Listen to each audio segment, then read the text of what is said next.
It says you are live. There you go. Hi. Hello. I think Right we're then. live. We are live. It says we're live. No countdown today. No Straight in. bother. I like it. I was like, am I ready? Julia Is my hair fine? Julia's ready, everyone. Julia is ready today to get going.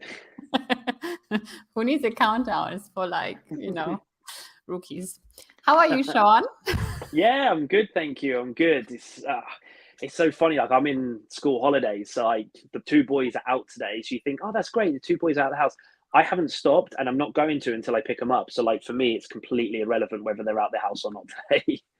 Probably busier because now you can cram things in and everything, right? That you usually can't. Yeah, it's a heavy work day. Let's put it that way. Yeah. All right, everyone.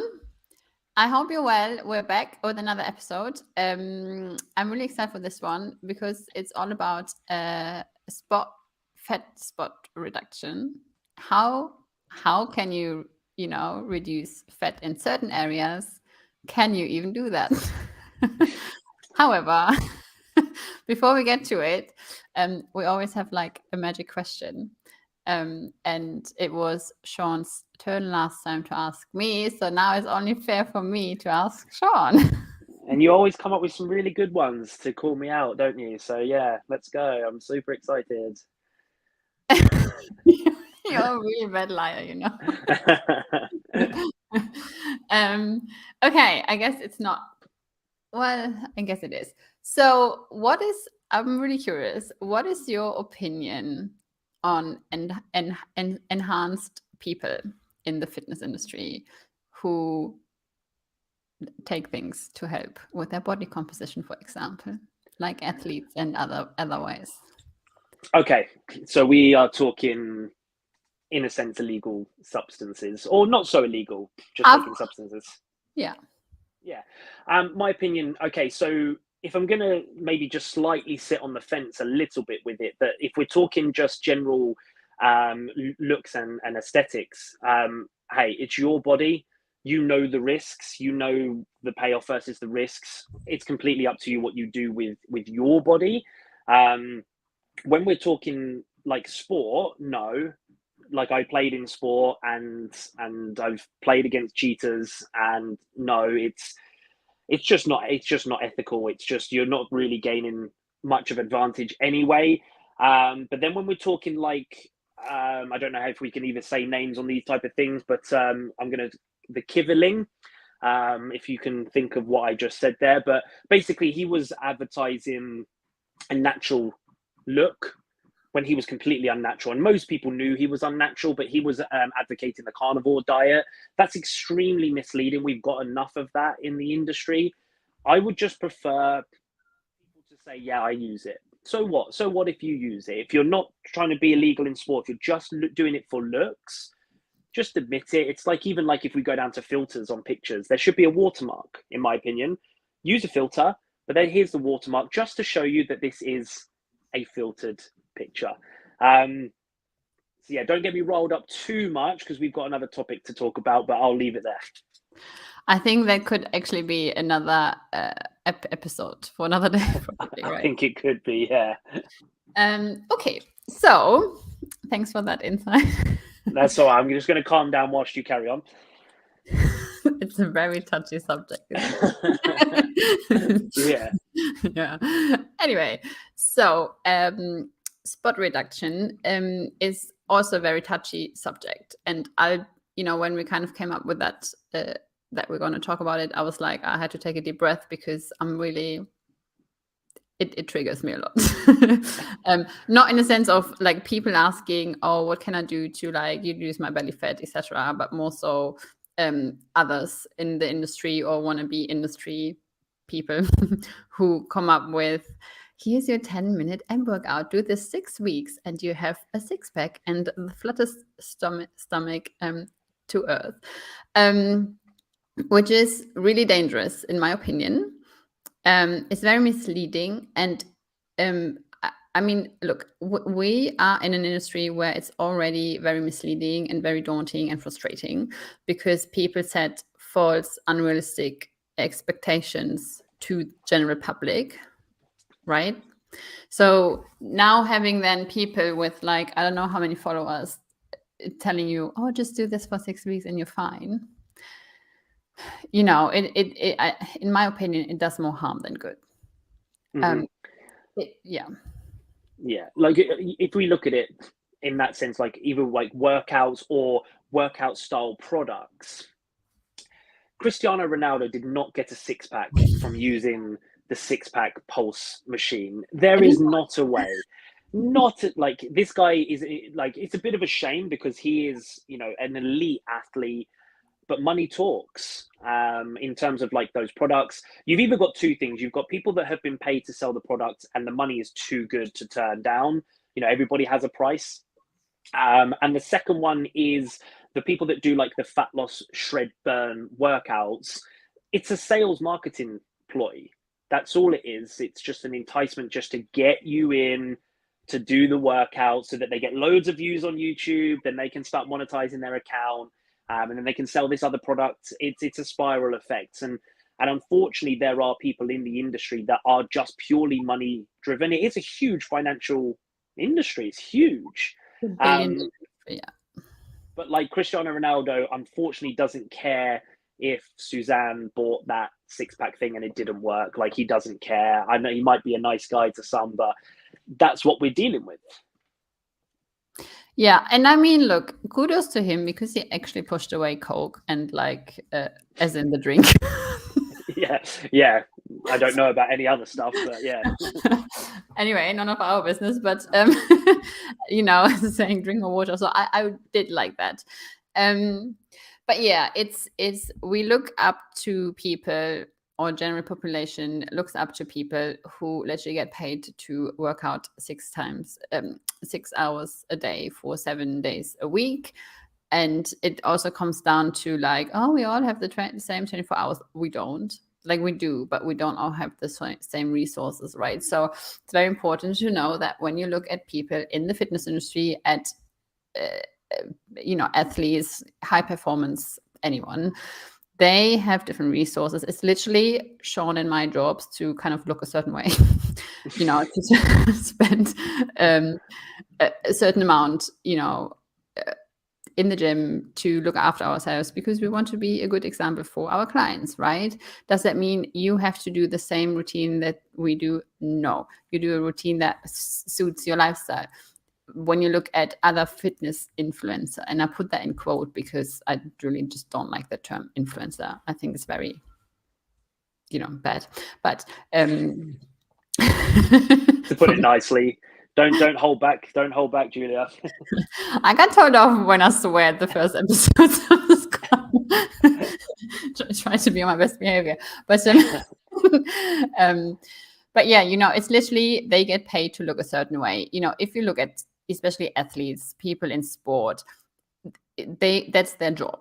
Like, it's your job to, I don't know, work at your company in the marketing department, you know, whatever. You get paid to do your job. They get paid to, you know, exercise and look a certain way. They have certain, you know, resources like dietitians on hand, personal trainers on hand every minute of their day, like probably like private chefs and things like that, you know, so they can really be at peak performance, which again is their job.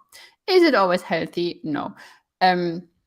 So yeah, I think that's the first thing we have to like clarify.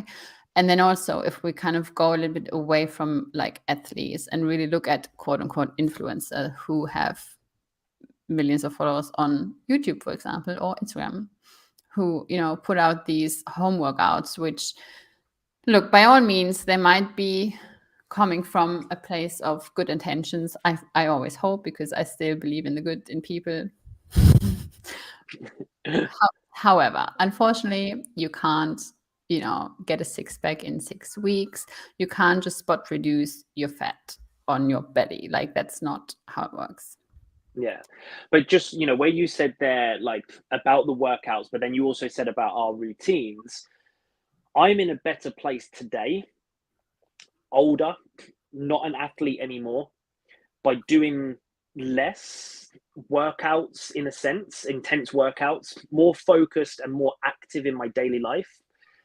And that's why I know fat loss workouts or training for fat loss doesn't work, because when I was in training intensely 6 to 7 times a week with ice hockey and gym, I was overweight. I don't like the term overweight, but I was carrying way more body fat than I needed because sleep. I was chronic dieting, then over consuming way over 10,000 calories at the weekend. So the workouts is not, and in my opinion, should never really be based on weight loss or fat loss.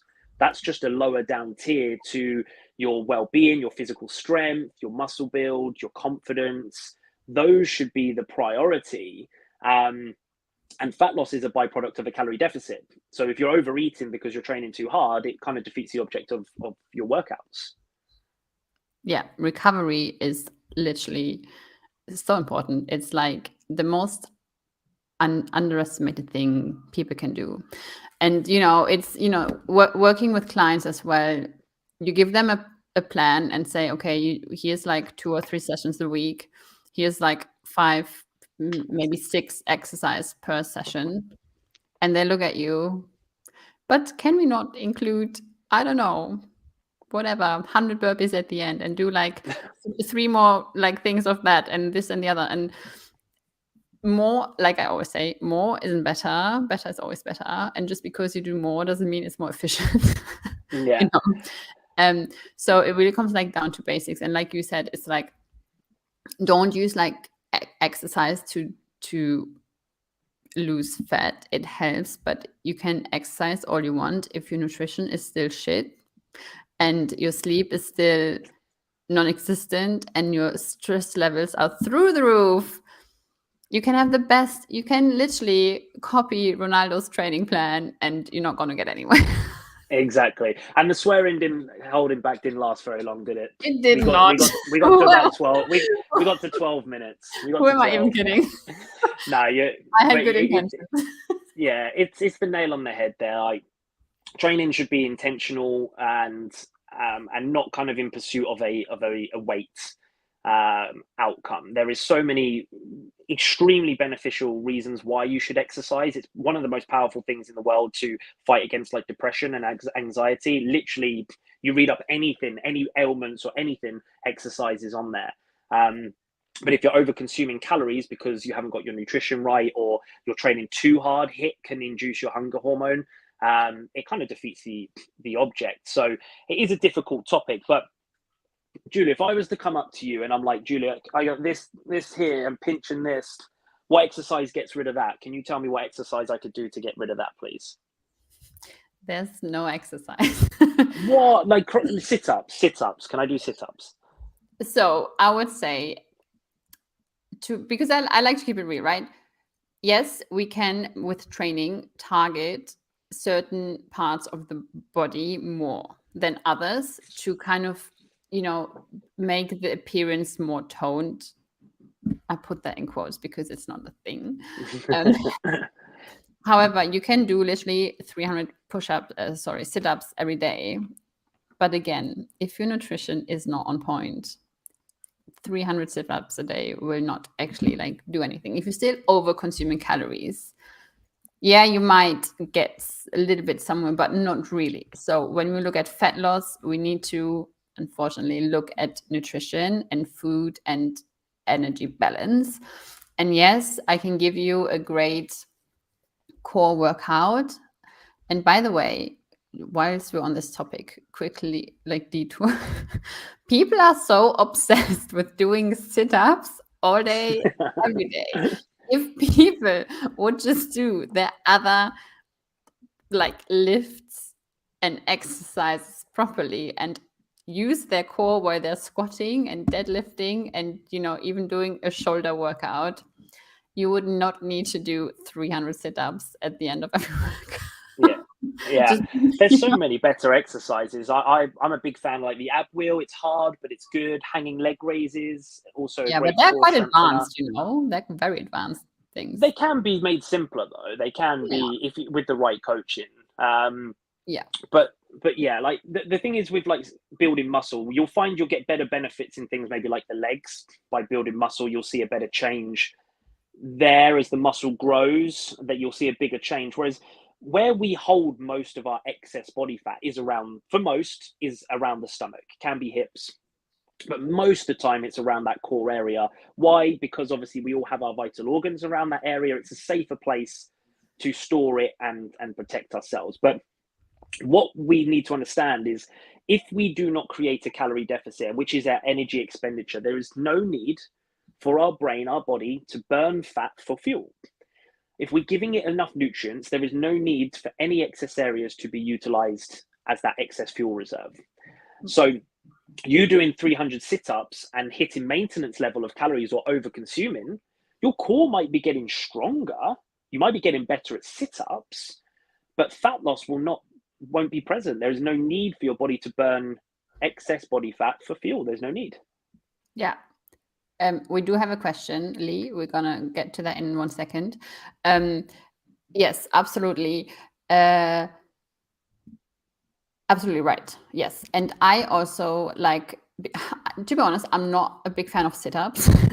I think there's way better core exercises out there when we look at, anti-rotation exercises like stability work, which is so much more important for your overall function of everyday life tasks and sitting and just holding your body together than just crunching up and down, using more shoulder momentum than like core work, right? Yeah, So the little head bob. and then you wonder why your neck hurts. Yeah, it is. It's a lower tier ab exercise. Why do we use it? Because it's simple, like it's an easy concept. But yeah, most people, it can be good if done properly. It's not a terrible exercise. There just are better, a lot better ones, a lot better. And I find with ab stuff in specific, like a lot of people don't actually use the abs when they ab train. Yeah, that's a big thing, especially with sit-ups, and that's what my problem is. Like, it's not that I don't like sit-ups, it's just people do them wrong. And it's like you said, like there's no best, when people say what's the best exercise for X, like there's no best anything for anything. It literally depends on your goals, your starting point, your ability to do things. If you're literally sitting down for 10 hours every day, you have not moved in 3 years, I'm not going to give you an ab wheel or hanging leg raise, because you probably can't even hold yourself anyway. Yeah. Right? So it always depends. Shall we answer this question real quick? Because I think it's we'll pop that. I can see it. Yeah, we'll pop that question at the end if okay. Lee doesn't mind to catch up, because that's just slightly different to the kind of the fat spot loss. So we'll stick on that. And we'll come to any questions at the end, like we always do with comments. If anyone wants to ask anything, we're always there for it. But the thing is as well with like fat loss and spotting it, it takes time. It takes longer than we realize. I first came across this, and I know I always keep bringing it up, but when I retired from hockey, I was like, okay, I'll just go on a fat loss phase now, and I'll get my stomach down, and everything will be great. I didn't realize actually how much I had around my stomach until I started on a fat loss phase. I was like, wow, this is going to take a while. Now, you've seen some credible transformations online. You can see decent results relatively quickly, but it does depend. You don't get the full story. Is that person just got good habits? They just lost their way because they changed jobs and they had a different routine. Like, are they single with no commitments with a partner or parents? Do they work from home? There's so many factors that affect your results quickly. Are they in the gym twice a day? Are they just focusing on health and nothing else? There's so many factors, but fat loss for different levels has equated over years normally. So it's not going to change overnight, but it is worth the time. Yeah. I always say it took you some time to get here. It's going to take you some time to get back to where you want to be, right? Like, you can't expect your 5 years of sedentary lifestyle, binging on everything that's not, whatever, immediately available to you, to literally in 3 weeks be like looking like a fitness model. Like, it just doesn't work like that, unfortunately. And like you said, we all hold like store fat differently at different parts of the body. So whilst you might kind of start to lose fat in certain areas, you might not start losing fat in like other areas. And it's not too confused with, oh, but see, I can spot reduce fat on my arms, for example, because my belly doesn't move.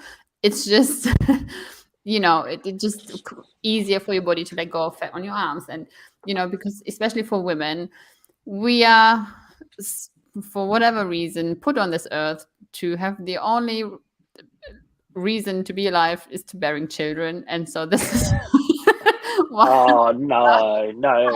I'm not even. I'm not even going to comment. I'm just going to. You no, finish. I'm just I'm not getting like, involved let in me this. elaborate. So biology, by Michael, I can't speak today.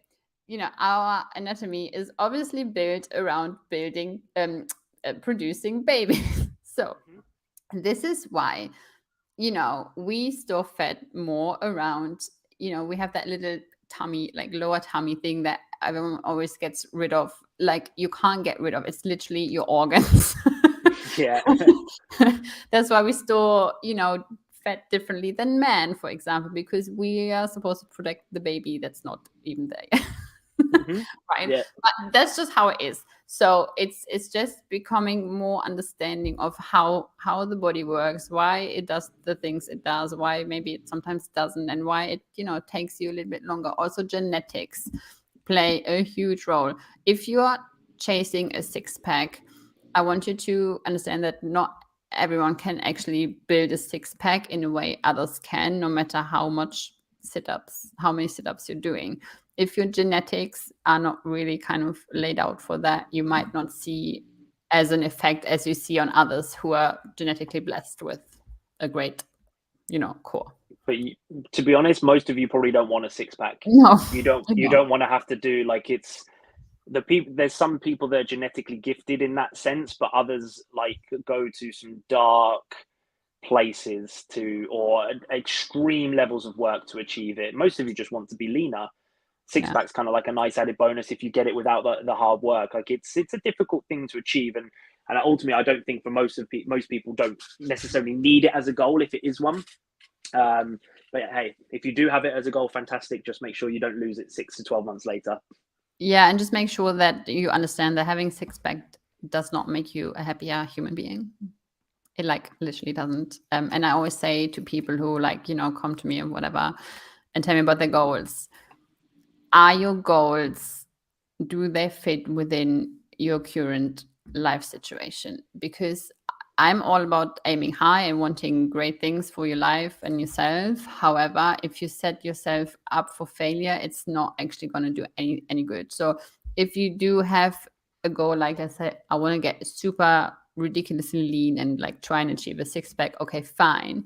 However, be mindful that there are so many sacrifices you have to make along the way, like literally saying no to going out for dinner, literally saying goodbye to your social life, more or less becoming a little bit unhealthy, because having such lean, like a low body fat percentage, is actually not healthy, again, especially for women, for men as well, but for us as well. When you look at reproduction and periods, you lose them.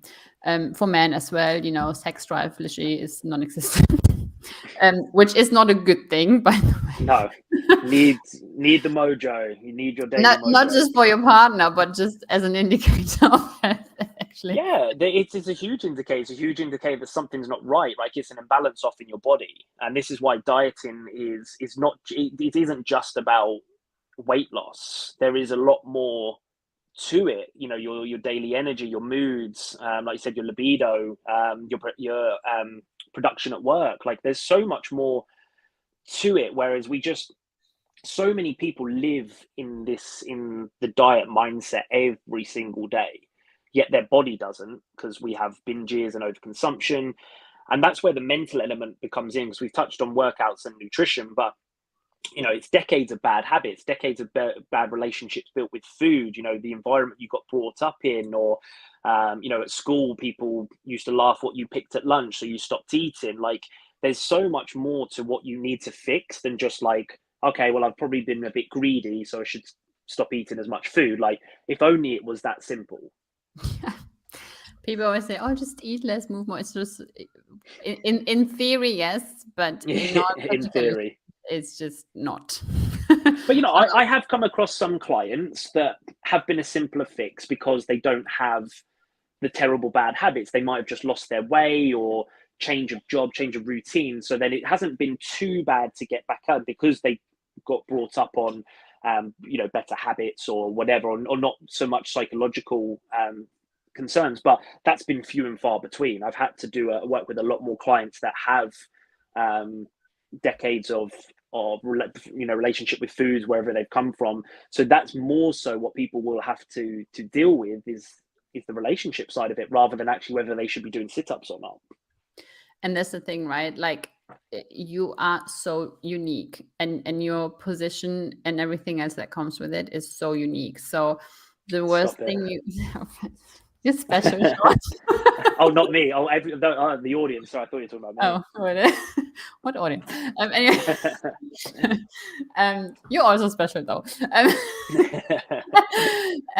No, but it's so. This is why you have to like always weigh out yourself and your goals and the position you're in and what you want for your life and why you want to achieve the goals you want to achieve, and if it's actually your goals or you think it is your goal, or is it social media telling you that you should lose 5 pounds, or is it actually not feasible for you right now?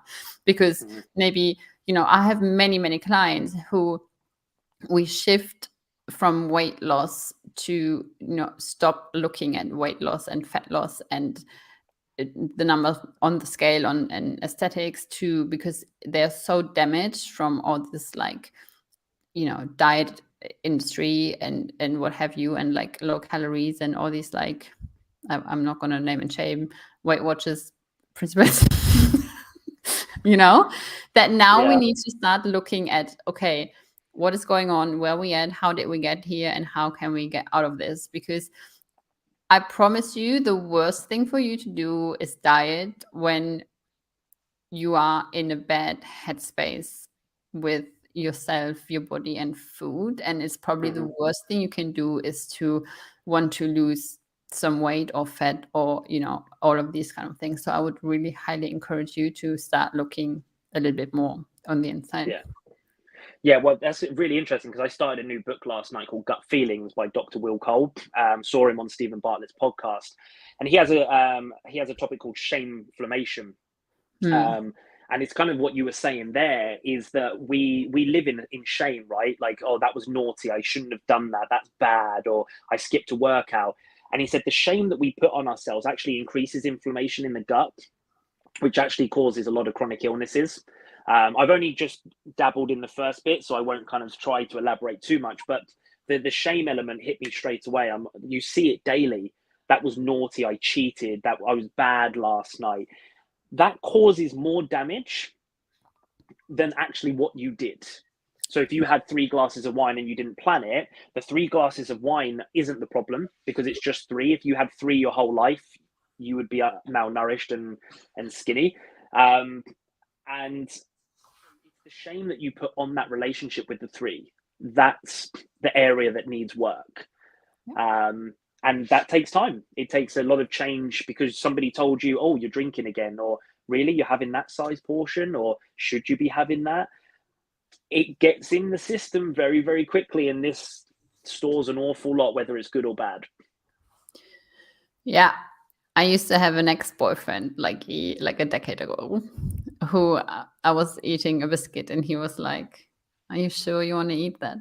I was like, thanks. I don't know about you, but I had it like, you're a personal trainer. Are you really ordering the burger? Right? Oh my God. The number one thing at a party or whenever you like, meet new people and they hear what you do for a living, they're like, why are you drinking wine? It's so funny though, because I sometimes I do like Christmas gatherings with my clients, and like I'm sitting there with a beer and tucking in on all the nibbles, and you can all of them sitting there like, just when do they take that first bite? Because Shaun's here, but Shaun's here doing worse or doing more than what they are, because that's how it should be. Like, that one day is not my problem. That one event is a perfect time for me to enjoy myself. And that relationship has helped me get away from doing things like trying to spot fat loss. Oh, I don't like my stomach. What should I be doing? What am I doing wrong? Just building that relationship and those habits have helped me move away from that extra workout that I didn't need to do, or those extra ab repetitions, because that's going to strip the body fat off my my stomach because Men's Health told me that that's what I needed to do. So, that's I think a key takeaway today is a lot of it is a relationship with your food is going to have a bigger turnover than all of these big things that you think you need to do that actually aren't as big as maybe you're making them. Yeah. And like, I always say to my clients, if you kind of go and eat like the pizza and the ice cream and the biscuits and, have the glass of wine, do it because you want to and you fully enjoy it whilst you do it, and not because you have to suppress other things, and do it mindlessly. Having a pizza and really enjoying every bite of it is actually a really healthy thing, for your like just mental well-being as well. But eating the pizza and like feeling sorry for yourself and then eating more and more and more, that's where it gets really bad. Having one pizza and a glass of wine on a Friday night is not problematic at all. Yeah, and that's where that permission over restriction based approach comes in, which actually aligns with how your mindset works. You crave more of what you can't have. So if you're constantly punishing yourself for every bite and thinking it's naughty, you're actually going to consume more than if you go, yep, have 5 pieces, and you might end up having 4 because you gave yourself permission to have 5. It's a wonderful thing, the brain, but use it to your own good. So I just wanted to say one more thing before kind of we rounded up on the fat loss side of things. And then if you wanted to take Lee's question, feel free to shoot. But a lot of people call themselves fat. I'm fat. I feel fat today. I always say, and a few people have maybe seen my posts in the past, but I always say, look, are you an anatomical snuff box?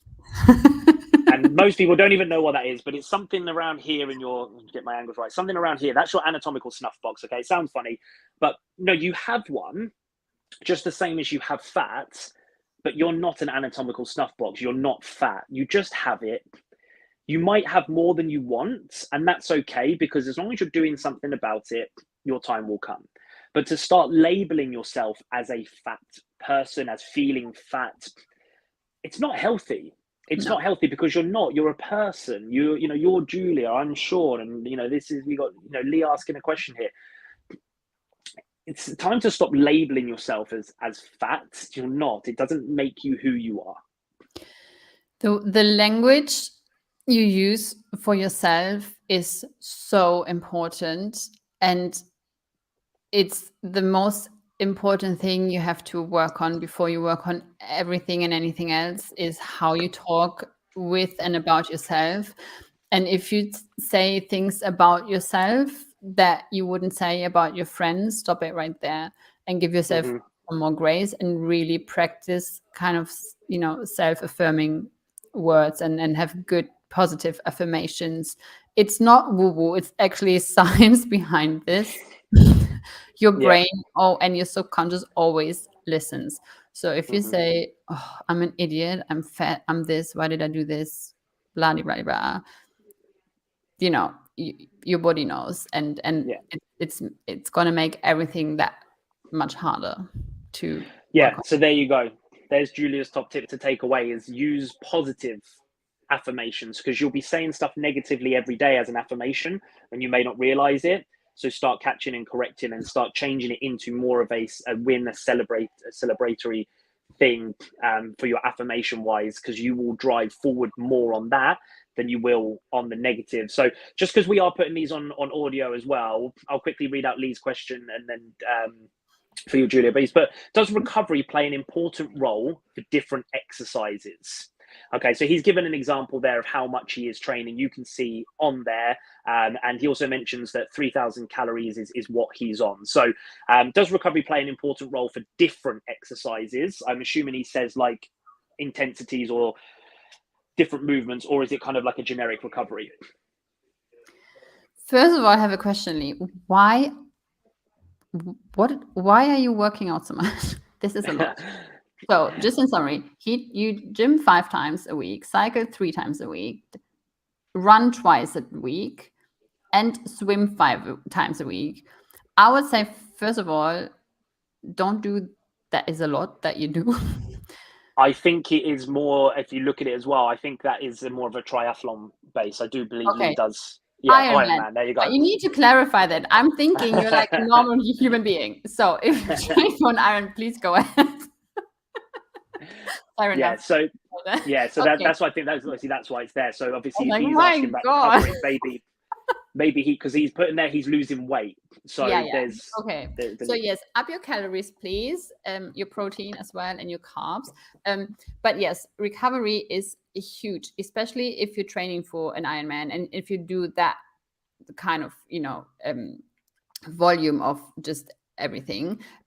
Recovery is very important. It's good that you sleep like a baby, but I was also like, if your sleep is really good, that's great. I would look into, obviously, working a bit on mobility, maybe, doing some like maybe breath work, getting regular kind of physio appointments, massages, and all these kind of things really will help you as well. Stay hydrated, make sure your electrolytes are high as well. But yeah, I would definitely say, up your calories, especially when you're like losing weight. Do you have anyone helping you with that, or you just make it up as you go? I don't know if you're still here. But yes, recovery is super important. It's like the most important thing, and how you structure this as well is kind of important too. Yeah, I always say, and it's slightly extreme, but I would say there's not that much into like overtraining. It's under recovering. Yeah. Because a lot of people who train like 3 or 4 times a week, I'm training too much. I'm like, No. athletes do like 6 days a week, 2 or 3 times a day. Like, if they can do it, you can. It's just, we spoke about earlier about the different style of 24 hours in our day and things like that. But knowing from my ice hockey days and how much I should have had and how much I wasn't, for this example, 3,000 is too low. Is a low amount, especially in the obvious signs there of losing weight. So I would taper it up by 100, 200 calories on each week and just test, He's 3-2 for a week. Yeah, he's saying he's moving up by 200 every week. Okay. And also he's trial and erroring. I don't know if it's your first Ironman or if you have some experience. Obviously, context is always very important, but I would highly recommend, at least for a little while, get some support from a coach to help you navigate through that. So you get the most benefit out of each of your sessions that you're doing. Because trial and error is fine, but it's not optimal. It's good. I love a little bit of lone wolf time, but at the same time, you'll get better results, or you'll get more of assistance by reaching out to somebody for sure. So a little bit of trial and error, but also have some little bit of support and then kind of merge them. Yeah, but I hope that helped. But yeah, recovery very important, different kinds of recovery, and make sure you like structure your sessions in a way that they make sense, to feed into recovery. Like how you structure that kind of workout and plan is very important for recovery as well. Eat, but make sure you don't just eat. Make sure you actually properly fuel your body, because nutrition is also recovery. And if you don't eat to support all of this properly, then you might as well just eat empty calories all the time, and that just doesn't do anything either. So it's like a ticking time bomb as well, right? If you don't do the calories and the recovery, there's, especially with like an Ironman, there's an injury coming likely more than like getting run down. It's a ticking time bomb if you're missing pieces of the puzzle. Yeah. And again, make sure you up your calories, but make sure you up them like properly and not just randomly eat more food, if that makes sense. I think we've just changed somebody's life there. So I think that's a good place to finish. Please let us know how you're getting on. I love Ironman stuff. So please let me know how, like, when is it, how it's going, when, how did you do and stuff. I'm really interested. So thank you everybody that did join us live. Julia and I do put the lives over onto YouTube. They'll be on LinkedIn on the post. And Julia's converting them over onto Spotify as well. Julia, if you want to pop your Spotify account in the comments so people can come and check them out. So they are there for any replayers, or if you want to catch up on previous episodes. But yeah, as always, thank you for everybody that joined us. And thank you again, Julia, for your time. My pleasure. Thank you, Shaun. Anytime. Right, guys. Okay, thanks for coming and asking questions. And I hope that helped a lot. And as always, if anything, just put in the comments and we'll be there after as well. Perfect. Bye.